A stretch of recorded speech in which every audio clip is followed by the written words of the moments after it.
Viewers and subs, welcome back to class. Thank you for tuning in. In today's video, guys, we're just gonna focus on orange peel. So we have this job here, a small scratch was sanded and primed, and the rest of the panels was sanded down.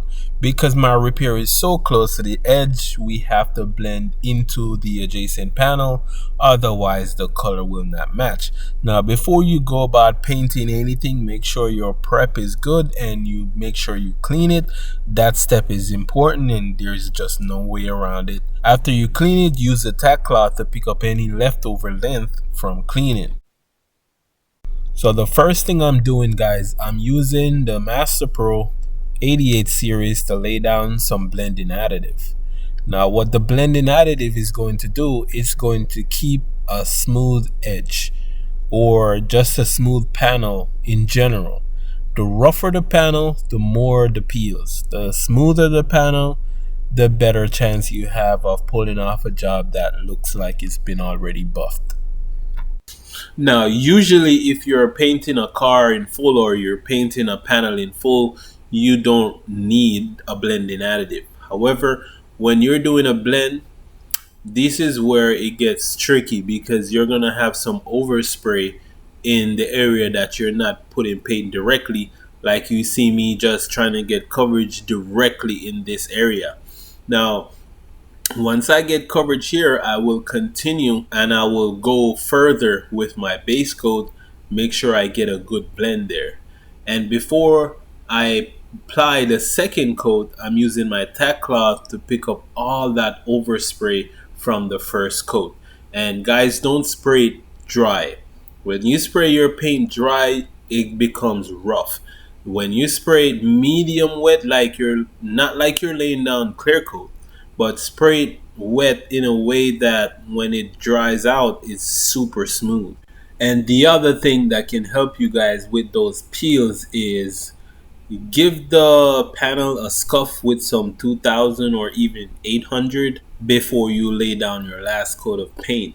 Just like I have it here. This can help you in more ways than one. So it helps you with the rough surface, and it'll help you with those dirt nibs that's really annoying to buff. So guys, the main technique here is to not spray your paint dry. Don't you dare go mist on 3 coats of paint.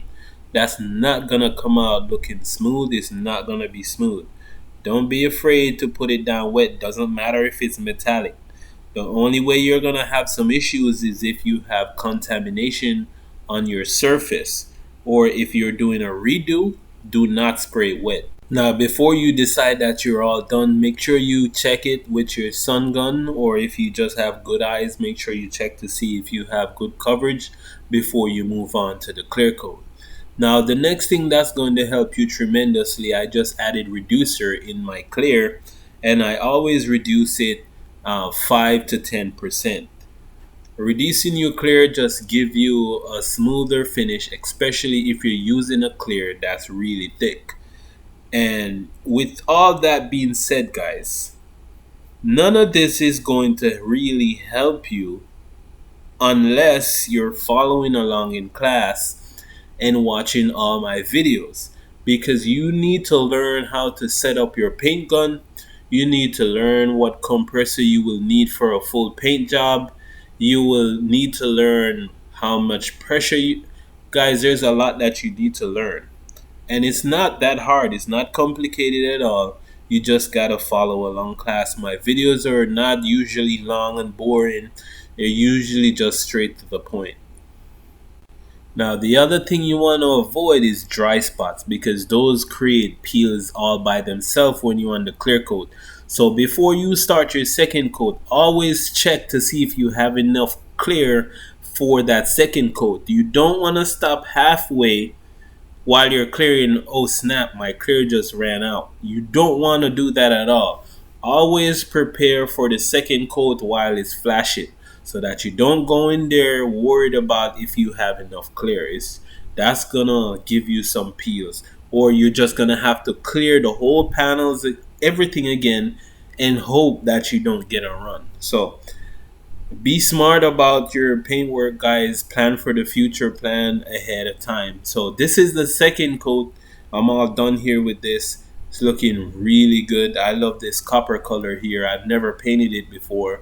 I'm always so excited to paint new colors. And what a beautiful job, guys. And I'm telling you, I just recently painted an RSX outside under a tent, which I'll have a video up and I'll show you guys pretty much everything.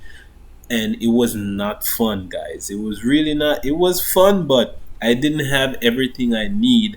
And when you don't have everything you need for a paint job, it gives you extra work. So, thank you guys for following along. See you guys next time. Class dismissed.